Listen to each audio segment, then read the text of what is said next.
Saya adalah pengguna DR4 selama 2 bulan. Alhamdulillah, kencing manis saya dah turun normal 5.4 dan juga BP saya normal 125/75. Lebih kurang 2 minggu sebelum ni saya dah buat konsultasi doktor lah. Doktor kata gula dan BP dah cantik.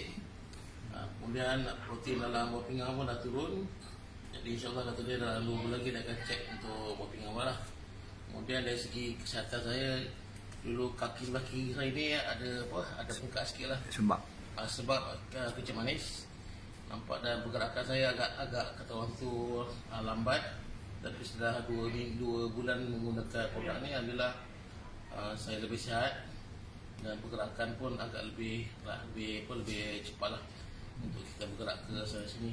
Dan insyaAllah saya cuba gunakan produk ni yang baik berdasarkan testimoni hari ni untuk kawan-kawan dan juga mana-mana customer yang saya rasa perlukan untuk kita bantulah dari segi mempercepatkan penyembuhan dari apa-apa penyakit sekalipun.